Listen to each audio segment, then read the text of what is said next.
Hello student, स्वागत है आप सभी का एक नए episode of ultra fast series. ठीक है, तो हम लोग अल्ट्रा फास्ट सीरीज चला रहे हैं जिसमें हम लोग 15 मिनट में 40 क्वेश्चन करने जा रहे हैं। तो ये है क्लास 12 बायोलॉजी का प्रीवियस ईयर का पेपर और इसमें से हम लोग 15 मिनट में 40 क्वेश्चन करने जा रहे हैं। देखते हैं कि 15 मिनट में हम लोग क्लास 12 का 40 क्वेश्चन कर पाते हैं कि नहीं। ठीक है, तो बने रहिए वीडियो के अंत तक। वीडियो अगर पसंद आएगा तो वीडियो को लाइक कीजिएगा, चैनल को सब्सक्राइब कीजिएगा। चलते हैं अपने फर्स्ट नंबर क्वेश्चन पे। जो यहाँ पे पूछा गया हमारा फर्स्ट नंबर क्वेश्चन वो है, निम्नलिखित में से किसके द्वारा गन्ने की या ईख की बुआई की जाती है। ठीक है ना, मतलब पूछ रहा है कि जो गन्ना होता है उसका जो फसल लगाया जाता है किसके द्वारा, कंदों के द्वारा, तनों के टुकड़े द्वारा, प्रकंदों द्वारा और बीज द्वारा। देखो, अगर आप लोग जानते होंगे तो तन जो गन्ना का बुआई होता है उसका तना का छोटा छोटा पीस करके जमीन में लगाया जाता है, जिसमें से नए पौधे क्या होते हैं, निकलते हैं। इसका मतलब इसमें से बी नंबर जो इसका आंसर क्या है वो सही है। ठीक है, जो गन्ने की बुआई होती है किससे होती है, वो होती है तनों के टुकड़े के द्वारा। ठीक है, पहला क्वेश्चन हो गया। दूसरा क्वेश्चन बढ़ते हैं। निम्नलिखित में से कौन SO2 के प्रदूषण को निम्नलिखित में से कौन SO2 के प्रदूषण से प्रभावित होता है। इसमें 4 ऑप्शन दिए गए, केंद्रक, माइटोकॉन्ड्रिया, हरित लवक, गोल्गी काय। ठीक है, अब बता दें कि देखो जो SO2 होता है एक पॉल्यूटेंट है, मतलब प्रदूषण फैलाने वाला ये कारक है और इससे सबसे ज्यादा प्रभावित होती है पत्तियां। पत्तियां क्यों प्रभावित होती हैं, क्योंकि इनके अंदर का जो होता है क्लोरोफिल वो कहता है मरने लगता है, जिससे पत्तियां पीली पड़ जाती है और सूखने लगती है। तो SO2 के चलते कौन प्रभावित होता है, वो होता है हरित लवक, यानी इसका मतलब सी नंबर इसका आंसर क्या है, सही है। ठीक है, थोड़ा सा इसका पेंसिल थी बढ़ा लेता हूं। ठीक है, आगे बढ़ते हैं। निम्नलिखित में से कौन जन्म से लेकर मृत्यु तक के बीच की अवधि है, मतलब पूछ रहा है जन्म से लेकर मृत्यु तक की अवधि को क्या कहते हैं। पहला है जीवन चक्र, दूसरा है जीवन काल, तीसरा है जन्म दर और चौथा है प्रवर्धन। आपको पता होगा कि ये फर्स्ट चैप्टर का ही फर्स्ट लाइन है। अगर व्यक्ति किसी जीव का जन्म से लेकर उसकी प्राकृतिक मृत्यु तक का जो जीव मतलब अवधि होता है उसको जीवन काल कहते हैं, लाइफ स्पैन कहा जाता है। ठीक है, आगे बढ़ते हैं। चौथा नंबर क्वेश्चन, निम्नलिखित में से किस हार्मोन के द्वारा सर्टोली कोशिकाओं का नियंत्रण होता है। LH, FSH, प्रोलैक्टिन और GH। ठीक है, अब सर्टोली सेल जो होते हैं वो स्पर्म निर्माण करते हैं और स्पर्म निर्माण जो होता है, ठीक है, स्पर्म निर्माण जो होता है वो किसके द्वारा कंट्रोल होता है, वो होता है FSH के द्वारा। ठीक है ना, FSH को द्वारा। आगे बढ़ते हैं। पांचवा नंबर क्वेश्चन, निम्नलिखित में से कौन अपरा से होकर नहीं गुजर सकता है। पूछ रहा है नहीं गुजर, अपरा मतलब प्लेसेंटा से होकर नहीं गुजर सकता है। पहला है एल्कोहल, दूसरा है वसा अम्ल, तीसरा है लौह और चौथा है मातृ प्रतिरक्षी। देखो, ये एल्कोहल होकर गुजर सकता है, वसा अम्ल भी गुजर सकता है, मातृ प्रतिरक्षी मतलब मैटरनल एंटीबॉडी भी गुजर सकता है, लेकिन एक चीज है जो उसके प्लेसेंटा से होकर नहीं गुजर सकता है, वो है लौह मतलब लोहा, आयरन। ठीक है ना, ये मां से बच्चे में नहीं जा सकता है। ठीक है, पांचवा नंबर हो गया। छठवां नंबर क्वेश्चन, निम्नलिखित में से कौन नई प्रजातियों का निर्माण का महत्वपूर्ण कारक है। विलिगन, उत्परिवर्तन, विविधता और प्रतियोगिता।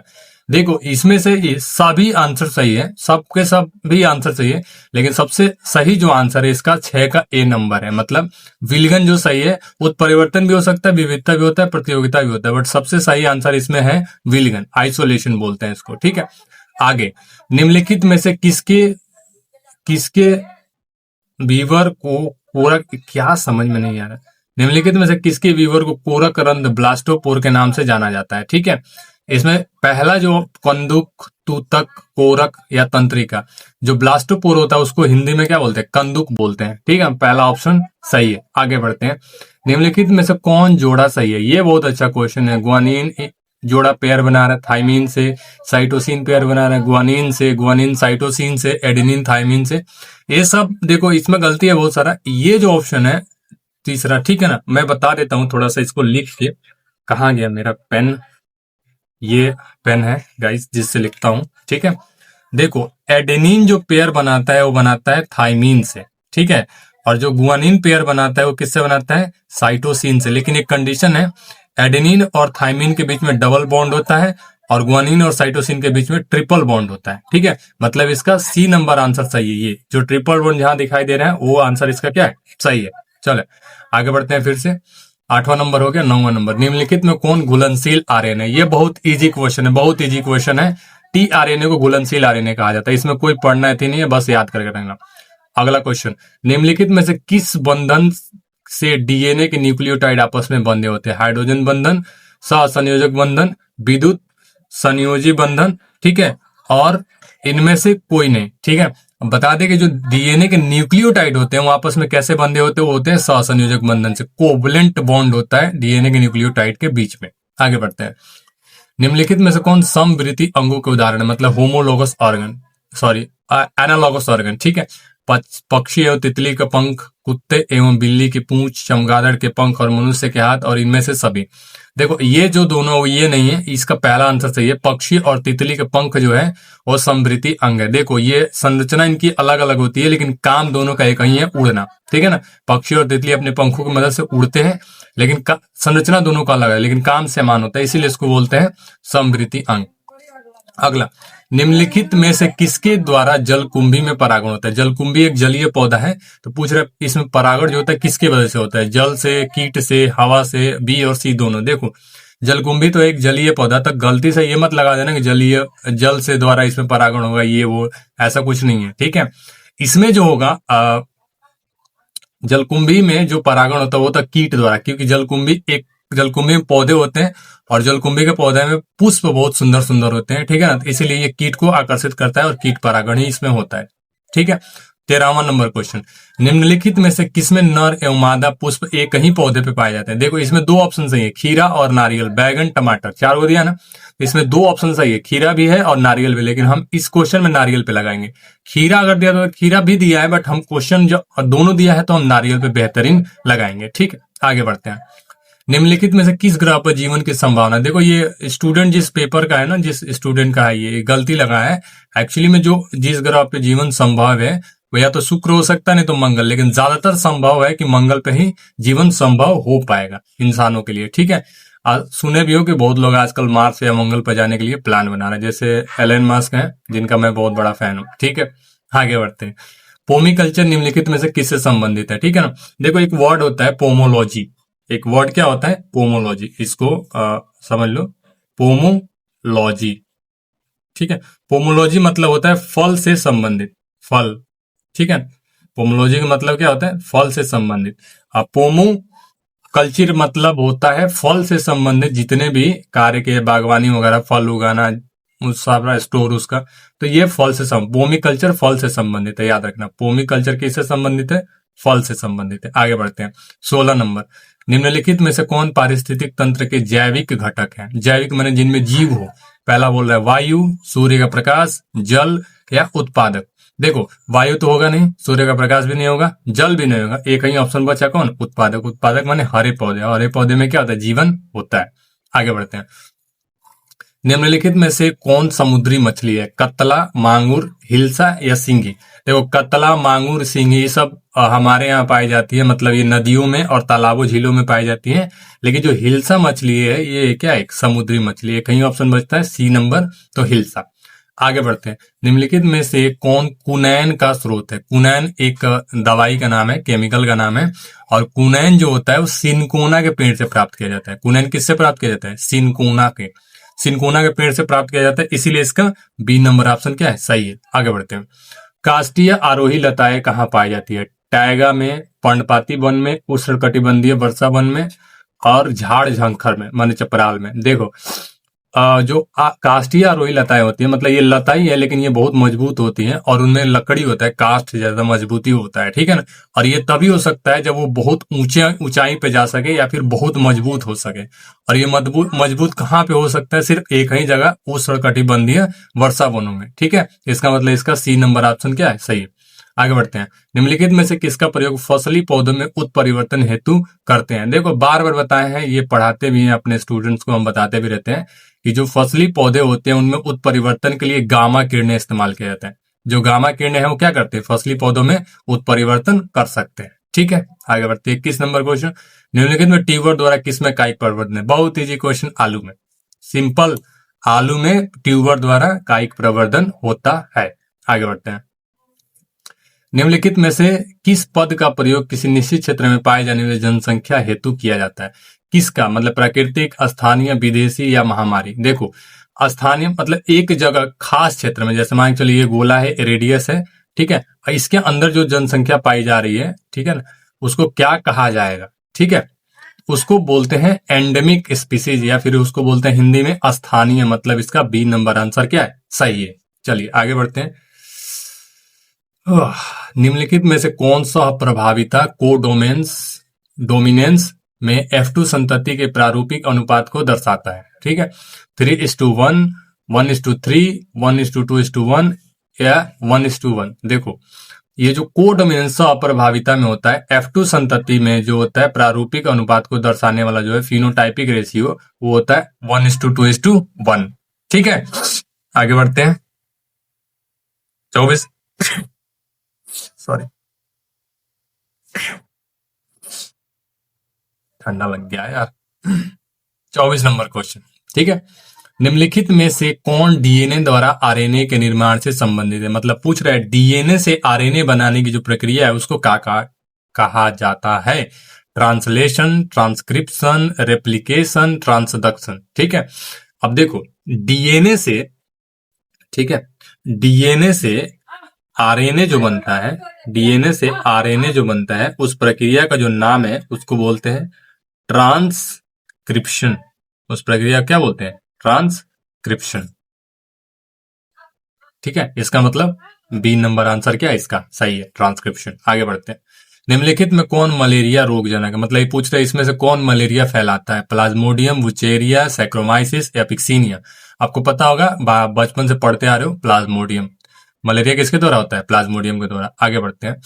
ठीक है, निम्नलिखित में से किसके द्वारा सर्वाधिक सौर ऊर्जा का अवशोषण होता है? पौधारोपण, फसल लगाकर, घास उगाकर या शैवाल लगाकर। देखो सबसे ज्यादा सूर्य के प्रकाश को कोई एब्जॉर्ब कर सकता है, वो है शैवाल, इसीलिए शैवाल लगाकर। आगे बढ़ते हैं। निम्नलिखित में से कौन सा तत्व क्लोरोफिल के पोरफायरिन रिंग वलय के मध्य में होता है? लोहा, मैग्नीज, तांबा या मैग्नीशियम। इसमें जो सही आंसर है वो है मैग्नीशियम। देखो क्लोरोफिल के बीच में जो तत्व होता है वो कौन है? मैग्नीशियम। रिंग के एकदम बीचों बीच होता है मैग्नीशियम तत्व। अगला, निम्नलिखित में से किस पौधे में फॉस्फोइनोल पाइरुवेट CO2 का संग्राहक है? ठीक है ना, देखो C3, C4, C6 और इनमें से सभी। ये C6 कुछ होता नहीं है, C3 या C4 में, तो इसका आंसर है C4। C4 पौधे में जो फॉस्फोइनोल पाइरुवेट है, ठीक है ना, फॉस्फोइनोल पाइरुवेट है, उसका संग्राहक CO2 का संग्राहक होता है, वो होता है C4 में। ठीक है ना, इसलिए इसका बी नंबर सही है। आगे बढ़ते हैं। नग्न बीजों में एंडोस्पर्म की प्रकृति क्या होती है? तो बार बार बताया है कि नग्न बीज मतलब ये जिम्नोस्पर्म का बात हो रहा है, और जिम्नोस्पर्म में जो एंडोस्पर्म होता है वो अगुणित होता है। ठीक है ना, हैप्लॉइड होता है। आगे बढ़ते हैं। निम्नलिखित में से कौन तनाव या स्ट्रेस हार्मोन? ये बहुत इजी क्वेश्चन है। एथिलीन को बोलते हैं स्ट्रेस हार्मोन या फिर तनाव हार्मोन। ये तब स्रावित होता है पौधों में जब क्या होता है, पौधों को पानी की कमी होती है। पौधों क्या होता है? पानी की कमी होती है, तब एथिलीन का क्या होता है? स्राव होता है। आगे बढ़ते हैं। निम्नलिखित में से कौन ओजोन परत हेतु सर्वाधिक हानिकारक है?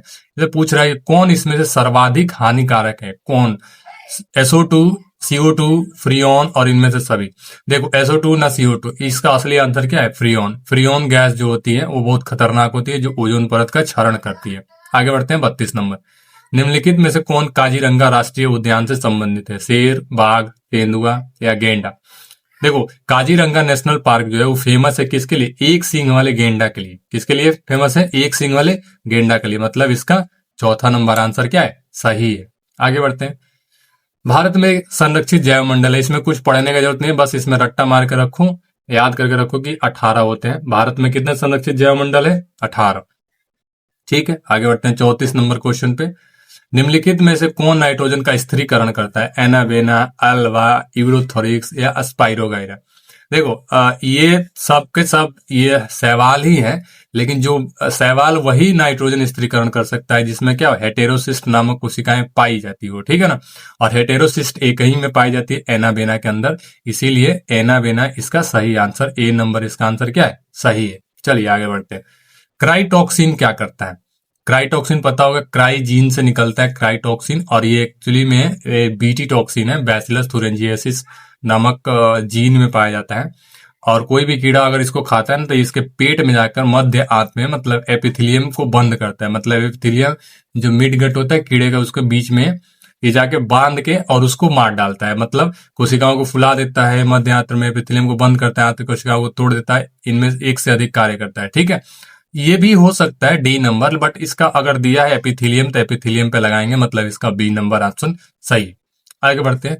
निम्नलिखित में से किसमें गुणसूत्र का एक अतिरिक्त जोड़ा पाया जाता है? देखो, हमारे शरीर में 23 गुणसूत्र का जोड़ा होता है, ठीक है ना। 23 गुना 46 होते हैं, बट 23 के पेयर्स में होते हैं, ठीक है। बट एक अतिरिक्त जोड़ा मतलब 2 क्रोमोसोम्स और बढ़ जा रहा है इसमें, और वो तभी होता है जब वो टेट्रासोमिक होता है। टेट्रासोमिक में क्या होता है, एक अतिरिक्त जोड़ा मतलब 2 क्रोमोसोम्स बढ़ जाते हैं, हमारे बॉडी में 48 क्रोमोसोम्स हो जाते हैं, ठीक है। अगला, निम्नलिखित में से किस विधि द्वारा कैंसर कोशिकाओं का विभाजन होता है? देखो, कैंसर कोशिकाएं नॉर्मली अपने रेगुलर की कोशिकाओं की तरह विभाजित नहीं होती है, वो अनकंट्रोल्ड होती है, मतलब अनियमित होती है, हमेशा होते रहती है और बहुत फास्ट होती है। मतलब नॉर्मल कोशिका विभाजन से बहुत तेज होता है, लेकिन प्रक्रिया वही रहती है समसूत्री, ठीक है। तो समसूत्री कोशिका, अरे बाप रे क्या लग गया इसमें, ठीक है। समसूत्री विभाजन द्वारा ही कैंसर की कोशिकाएं क्या होती है, विभाजित होती है। फर्स्ट नंबर इसका आंसर क्या है, सही। अगला क्वेश्चन, निम्नलिखित में से कौन आरंभिक कोडोन है? ये बोले थे, हर साल बोले थे कि हर साल इसमें से क्वेश्चन आता है, इस साल भी आएगा और आया है, हर साल आएगा, इस साल भी आएगा आने वाले पेपर में, ठीक है। यूजीए, जीयूए, एयूजी, ठीक है ना। तो इसमें पता होगा एयूजी जो होता है वो आरंभिक कोडोन है, 3 गो होते हैं, बट उसमें से एक वही है, ठीक है ना। तो एयूजी इसका आंसर सही है। आगे बढ़ते हैं। बायोलॉजी शब्द का प्रतिपादन कैसे? अरस्तु। ये तो आंख मुन का अंधा भी मार देगा, अरस्तु, ठीक। आगे बढ़ते हैं। 40 नंबर और लास्ट क्वेश्चन, सिर्फ 16 मिनट हुए और 16 मिनट में ही 40 क्वेश्चन कंप्लीट हो गए हैं। सोचो इस स्पीड से अगर प्रैक्टिस करोगे तो कितना जल्दी प्रैक्टिस तुम्हारा होगा। पूछ रहे हैं, निम्नलिखित में से किसका संबंध पीली क्रांति से है? दूध, अंडा, मछली और तिलहन। देखो, ये दूध के लिए श्वेत क्रांति था, ठीक है ना। मछली के लिए नील क्रांति है, अंडा का नहीं पता है, और तिलहन के लिए जो होता है वो होता है पीली क्रांति। इसका मतलब डी नंबर इसका आंसर क्या है, सही है, ठीक है। तो हमारा यहाँ तक 40 क्वेश्चन हो गया और इसका सेकंड पार्ट में और 40 क्वेश्चन कराएंगे जो वीडियो आएगा। और आप लोग कमेंट करना कि इसमें से कौन सा क्वेश्चन आपको समझ में नहीं आया, अगर नहीं आए तो कमेंट करना, मैं उसका आंसर आपको कमेंट में बताऊंगा, ठीक है। और वीडियो अच्छा लगा हो तो वीडियो को लाइक कर देना, चैनल को सब्सक्राइब कर देना। अगर कोई आपका दोस्त या फ्रेंड तैयारी कर रहा है 12th का तो उसके पास भी ये वीडियो भेज देना, ताकि इसी तरह के उसकी भी तैयारी क्या होती है और भी फास्ट हो सके। मिलते हैं नेक्स्ट वीडियो में, तब तक के लिए आपकी तैयारी के लिए गुड लक।